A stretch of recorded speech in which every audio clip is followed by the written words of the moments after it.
এসআইআরের বিরোধিতায় লাগাতার সুর চড়ালেও তৃণমূলের লক্ষ্য 100% এনুমারেশন ফর্ম জমা দেওয়া। সোমবার দলের নেতাদের নিয়ে ভার্চুয়াল বৈঠকে তা স্পষ্ট করে দিয়েছেন Abhishek Bandyopadhyay.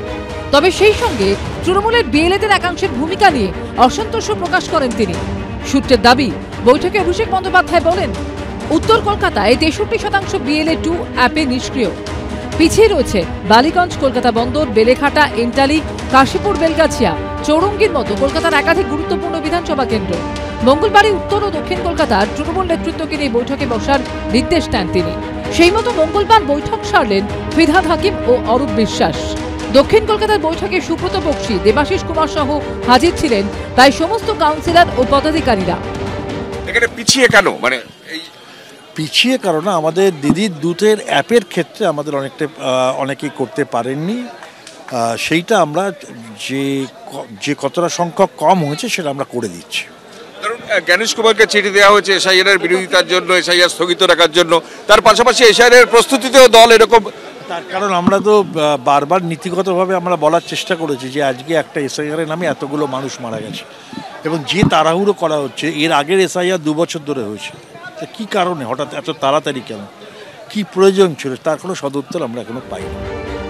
বিএলওরা enumeration form upload করার সঙ্গে সঙ্গে বিএলএ 2দের সেই তথ্য দিদির দুধ অ্যাপে নথিভুক্ত করতে নির্দেশ দিয়েছে তৃণমূল, যাতে খসড়া তালিকায় কোনো গরমিল হলে সঙ্গে সঙ্গে তা চিহ্নিত করা যায়।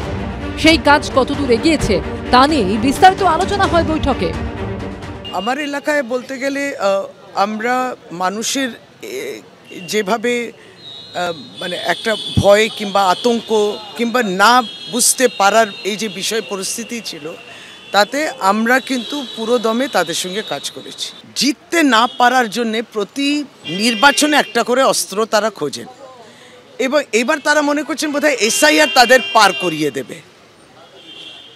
সেটাই আমার মনে হয়, ওই যে গেলবার সিএ এনআরসি পার করিয়ে দেবে।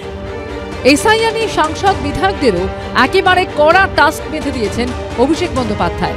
সূত্রের দাবি, নেতাদের তালিকা তৈরি করে টানা 9 দিন জেলায় থাকার নির্দেশ দিয়েছেন তৃণমূলের সর্বভারতীয় সাধারণ সম্পাদক।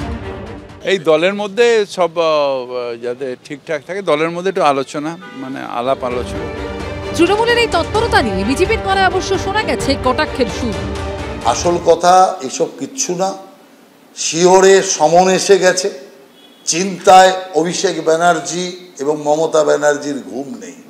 অথচ যারা নেতারা আছে তারাই বিহেলে হয়নি, গা ছাড়া অবস্থা।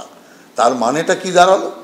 তৃণমূল কংগ্রেসের সমস্তটা শিথিল হয়ে গেছে। খসড়া ভোটার তালিকা প্রকাশিত হবে 9 ডিসেম্বর। যাদের নাম সেখানে থাকবে না, দলের নেতাকর্মীদের তাদের পাশে থাকতেও নির্দেশ দিয়েছেন অভিষেক বন্দ্যোপাধ্যায়। কৃষ্ণেন্দু অধিকারী ও উজ্জ্বল মুখোপাধ্যায়ের রিপোর্ট, এবিপি আনন্দ। এবিপি আনন্দ, এগিয়ে থাকে, এগিয়ে রাখে।